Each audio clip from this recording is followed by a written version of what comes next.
Queria também ouvir sua opinião sobre essa última pergunta que eu fiz, dos visualizadores remotos serem os profetas do presente, né? Você concorda com isso, Jay? Ah, na Bíblia, diz com todas as letras que antigamente os profetas eram chamados de videntes. Depois, em algum momento, passaram a ser chamados de profetas, né? A profecia também, a Bíblia também diz que se a profecia se cumprir é de Deus, se não se cumprir não é de Deus. O que nós vimos em relação a isso, né? É que muitas profecias não ocorrem, não acontecem. A verdade não é de Deus. O que isso quer dizer? Tem que saber interpretar isso que está escrito, né? É que você, na visão remota, você aprende a fazer o que nós chamamos de trabalho de pré-cognição, né? Nós vamos dar um exemplo aqui, eu vou mostrar na apresentação um exemplo bem sucedido de pré-cognição, assim como tem muitos, né? Mas não é uma técnica infalível, tem vários motivos para isso. Tem um dito popular que diz o futuro não está escrito em pedra, né? Tem coisas que estão escritas em pedra, quer dizer, vão acontecer por um motivo que eu não vou entrar em detalhes aqui, e outras coisas podem ou não acontecer. Então, a questão é de você não sabe de antemão o que é pedra e o que não é pedra, o que vai acontecer com certeza e o que poderá acontecer ou não. Então, a visão remota é quando você estabelece alvos de ver o futuro, muito usado para apostar, para fazer aposta, né, na loteria, aposta na bolsa de valores, corrida de cavalo, corrida de cachorro. Você pensar, o pessoal usa para escolher qual é a máquina lá do caça-níqueis que vai gerar moedinhas lá no cassino. O pessoal faz de tudo para ganhar dinheiro.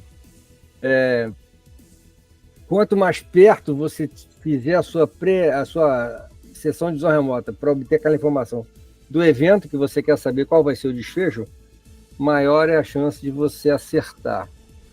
Então, ocorre de que quando o trabalho operacional correto na visão remota de um profeta moderno seria de você faz uma sessão hoje, faz outra sessão amanhã, e vai vendo se a sua previsão daquele desfecho está se mantendo ou se está alterando. Mas por que mantendo alterando? Porque naquele momento, com todas as circunstâncias do mundo em que estavam presentes e projetadas em relação àquele assunto que você quer conhecer o futuro, daria aquele resultado.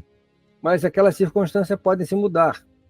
E se aquele objeto de interesse que você quer avaliar um desfecho futuro não estiver escrito em pedra, ele pode ser afetado por todas essas outras circunstâncias.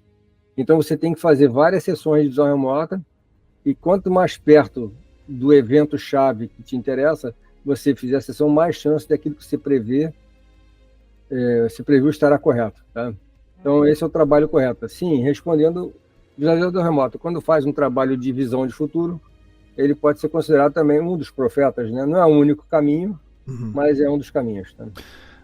O que acontece? Muitas vezes o visualizador ele tem acesso à informação, mas o consciente não traduz corretamente aquilo.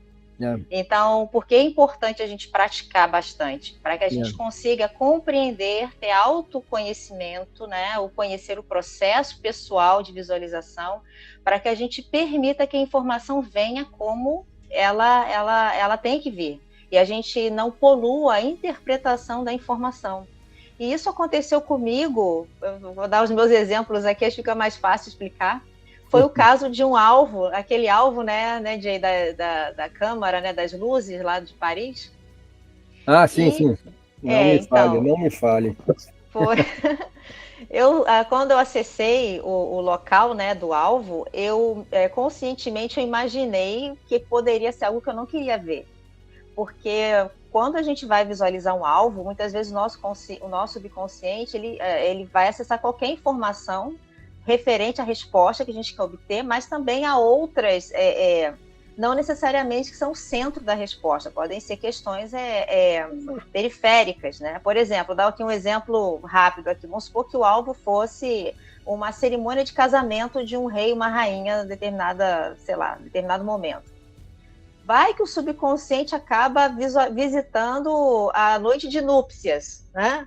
O nosso subconsciente ele vai trazer informação, ele vai atrás de algo ali. Então, eu sempre fiquei muito assim, né? O que será que é o alvo, né? E pensando, será que eu preciso estar preparada para receber a informação ali que vem para o consciente e traduzi-la da maneira que tem que ser?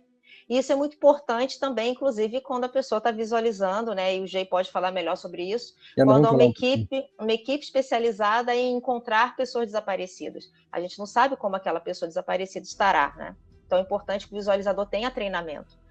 E eu, logo lá no início, né, ainda toda cruazinha, né, aprendendo com alguns receios, eu visualizei algo que eu imaginei que poderia ser algo que eu não queria ver. O que aconteceu naquele momento é que eu fui para aquele alvo, só que meu subconsciente foi visitar aquele alvo, só que no passado, que era um momento considerado seguro, né, para o meu consciente interpretar. Então, eu descrevi todo o alvo, só que antes de se tornar aquilo que era no momento do alvo que foi pago para a gente visitar. Então, eu descrevi tudo, o que fazia, como funcionava, a disposição dos objetos, mas não era exatamente a resposta que o alvo queria. Então, isso foi só para exemplificar que o visualizador, muitas vezes ele tem o contato com o alvo efetivamente, ele vai até lá, só que na hora de traduzir para o consciente as informações, ele acaba traduzindo ou descrevendo da maneira como a gente está interpretando, não como é o alvo propriamente dito. Daí a importância do autoconhecimento e da aplicação da técnica, da prática, para que a gente comece a aparar os pontos em que nós, enquanto visualizadores, acabamos por prejudicar o processo por uma questão nossa, pessoal, por cultura, por crenças e tudo mais. Então, há muitos visualizadores que podem ser profetas, mas não acertam. É verdade. Por que não acertam a profecia? Por quê? Porque precisam treinar e aparar os próprios pontos que acabam prejudicando o sucesso da visualização. Aí eu te pergunto, Jay, você, para um visualizador, ele tem que chegar ao alvo da maneira que ele acha, né, que da maneira ali que ele já está acostumado. Você ensina a técnica e através, por exemplo, de guias, de espíritos ali que se aproximam, na parte espiritual, mentor, né, que fala, né, as pessoas se utilizam dessas maneiras, das maneiras que ela acha melhor ali para chegar até o alvo. Ou isso é bloqueado de alguma forma? Como que seria no ensinamento, assim, para um cara que está chegando ali de aluno? Como que você guiaria ele, assim? Claro que não precisa, né? Quem for fazer vai fazer o curso, né? Mas em cima disso que eu falei, né? Desse lado espiritual, como que você guiaria ele? Esse lado espiritual é completamente desprezado no trabalho da visão remota. A primeira coisa é dizer assim, você como um ser humano tem o poder, o que o Ingo Swann chama de o superpoder da biomente, né, da mente biológica. Nós já temos o dom, a habilidade que você falou logo no começo, né? Então, às vezes, muito raramente, você está fazendo a sessão de visão remota e alguém chega junto, entendeu? Alguém chega junto. Você está lá escrevendo, de repente se para assim. Estão falando comigo, alguém está conversando comigo aqui. Aí eu anoto a pergunta, você vê, recebe uma resposta, etc. Eu falo, obrigado, deixa eu continuar o trabalho, vamos lá. Aí sai fora. Mas isso é muito raro, em centenas de horas de experiência, aconteceu 1, 2 vezes, então raramente. Então, isso é completamente desconsiderado. Lembrar que, não menosprezando nenhuma fé, nenhuma habilidade, nada. Nós temos o entendimento que prevalece de que, por algum motivo milagroso, né, digamos assim, que é não compreendido, nós temos acesso à consciência universal, ou seja, tudo que existe, existiu e vai existir. Nós que conseguimos sintonizar a frequência de rádio, né, a televisãozinha aqui da mente, e pegar aquela informação que você espera, que o demandante, né, do trabalho, o cliente, ou no caso o instrutor, espera que você obtenha a informação daquele objeto de interesse, que nós chamamos de alvo, né, o alvo de visão remota. Então, você faz o trabalho sozinho, sem precisar de assistência de qualquer natureza, né? Ou seja, aquilo que você já nasceu com essa capacidade, está em você, é só usar, né? Praticar, praticar, praticar. Essa é a ideia.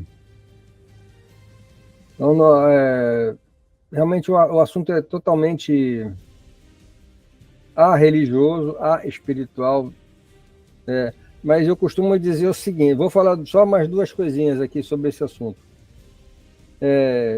Tem um dito da Força Aérea, né, que é que joga na parede, se miar é gato. Tem gente que não gosta. Eu sou vegetariano, a Laura é vegana, então quando eu falo joga na parede, se miar é gato, é uma figura de linguística, figura... Não é nada verdadeiro, que eu adoro o gatinho, não gosto de fazer mal a ninguém. Mas hoje em dia tem que ter cuidado para falar qualquer coisa, né? Sim, cuidado, sim, sim. Não, mas é só um termo, né, utilizado, só um termo. Que, né, mas O que quer dizer com isso? Joga na parede, se miar é gato. Cara, se está funcionando para você, se dá certo, use. Com o seguinte caveat, com a seguinte condição: dá certo sempre, ou na maioria das vezes, a informação que você gera sempre é confiável, está correta, é útil para o seu cliente, sim ou não. Então, se você atendendo esses requisitos, siga em frente. A segunda coisa que eu quero falar é a minha experiência corrigindo exercícios de um monte de gente, centenas de exercícios de vários alunos, ou também das pessoas que participam dos nossos desafios de visão remota, né? Os desafios de visão remota são eventos de 2 horas, uma brincadeirinha para o pessoal se familiarizar, praticar, colocar a mão na massa, que a visão remota é genérica, né? Não tem técnica. Existe também para explorar, reconhecer que você tem habilidade, né? De acessar uma informação sobre um objeto que está fora do seu alcance, dos seus sentidos. A maioria das vezes o resultado é muito ruim, né? Acerta daqui, acerta dali, mas na hora de gerar uma informação útil para o cliente, uma informação que vai resolver o problema do seu cliente, você não gera essa informação, né? Então, aí entra o valor da técnica, tá? É isso que eu queria só comentar. Então, quer usar qualquer habilidade que você já tem? Tem pessoas que têm, por exemplo, eu conheço uma aluna que trabalha com constelação, né? Mas é uma constelação avançada, no sentido que ela tem incorporou várias técnicas que ela desenvolveu, aprendeu de outras coisas, uma constelação familiar, né? Ela consegue resultados incríveis, né? Mas se eu colocar... Então, tem outras que também tem várias... Você chega no curso, caramba, essa pessoa é muito boa, etc. Agora, até onde vai essa capacidade para determinados tipos de alvos, né? A constelação, por exemplo, trabalha com pessoas, né? E se meu alvo não forem pessoas, né? Ela consegue conectar com a mesma eficácia com alvos que não sejam pessoas, sejam objetos, coisas, ideias, conceitos, pensamentos, né? Então, isso vai variar. Então, a minha experiência tem mostrado que, ok, quer te experimentar? Experimenta. Mas dá uma chance para o método que nós ensinamos e ver como é que você se sai. Eu queria falar um pouco, Jay, sobre essa sua experiência, né? Você como um ex-militar da aeronáutica. Queria que você falasse um pouquinho dessa fase tua, né, como ex-militar da aeronáutica, e o porquê que você, né, decidiu ir para essa área de visão remota. O que te empurrou até lá? Ok, é bem interessante, vou tentar ser rápido. Eu passei para a reserva em 2008. Foi uma transição suave, porque eu continuei trabalhando no mesmo ambiente, só que como um civil, como contratado, como consultor e gerente de projetos, né? Trabalhando no Departamento de Controle de Espaço Aéreo na área do assessoria de planejamento, orçamento e gestão. Mas enquanto você estava na aeronáutica, quanto tempo você ficou e você saiu de lá como? 32 anos de serviço ativo, desde aluno da escola preparatória até coronel aviador. Entrei em 1976 e saí em 2008. Aí, em 2009 até 2016, eu trabalhei como consultor já no Departamento de Controle de Espaço Aéreo. Mas qual era a pergunta mesmo? Desculpa. Aí, o que aconteceu? Quando eu passei para a reserva, aconteceu uma coisa totalmente inesperada. Eu comecei a sonhar com a minha carreira Mas o negócio ficou cansativo. Sonhava o tempo todo misturando eu como capitão, cadete, coisa voando avião que eu nunca voei, mas uma coisa assim insana. Aí eu falei, cara, esse troço está cansativo. Aí eu pensei assim, isso porque foi uma transição suave, eu não imaginava o quanto eu era o meu trabalho, o quanto eu era a minha vida profissional, né? E aí ok, se eu continuar com isso, depois que eu parar de vez de trabalhar, eu vou voltar a sonhar mais ainda, eu vou ficar quase doido, né? E não é pesadelo, mas tu ficar sempre confusão no sonho e tudo. Eu falei, ok, eu tenho que fazer alguma coisa, né? Para ocupar minha mente. Aí eu lembrei eu tinha ouvido falar de visão remota 10 anos antes, eu falei, pô, deixa eu investigar esse negócio aqui. E aí eu fui investigando, tomando afeição pelo assunto, e foram duas coisas que fizeram eu tomar essa decisão. A primeira foi, eu queria fazer algo para ajudar 2 sobrinhos meus, na verdade são filhos do irmão da minha esposa, né, do meu cunhado, que são 2 gêmeos autistas. Uhum. Falei, cara, será que eu posso usar a visão remota para descobrir uma cura, a causa, ou como lidar com eles, entrar em contato com eles, porque eles são autistas não verbais, né? Eles não falam, eles se comunicam por gesto e tudo, mas não falam nada. É muito sofrido, muito difícil, né? A interação. E a outra foi quando eu vi um vídeo muito curtinho do Lin Buchanan, que é um dos meus instrutores, o sargento da unidade de visão remota lá do Exército dos Estados Unidos, que ele falando assim, com a visão remota, aquilo que a Laura falou, você vai descobrir por que você não faz as coisas que você quer fazer e por que você faz as coisas que você não quer fazer. Opa, primeiro da fila, tô dentro. Então foram esses 2 motivos, né? Aí, na Bíblia nós temos o próprio apóstolo Paulo, né? O São Paulo fala isso, né? Miserável que sou, eu não faço o que eu quero e faço o que eu não quero, né? Também está lá, até coisa antiga da humanidade, né? O que está acontecendo? Que a raiz está lá no subconsciente, né? E você, na visão remota, você mergulha no seu subconsciente, passa a ouvir o seu subconsciente. Então foram esses 2 motivos, alavancado por essa questão, poxa, eu tenho que inventar algo para fazer, porque senão estou cansado de ficar só esses sonhos doidos aí, né? E que me levaram para a visão remota. E foi uma experiência maravilhosa e tem sido maravilhosa desde então.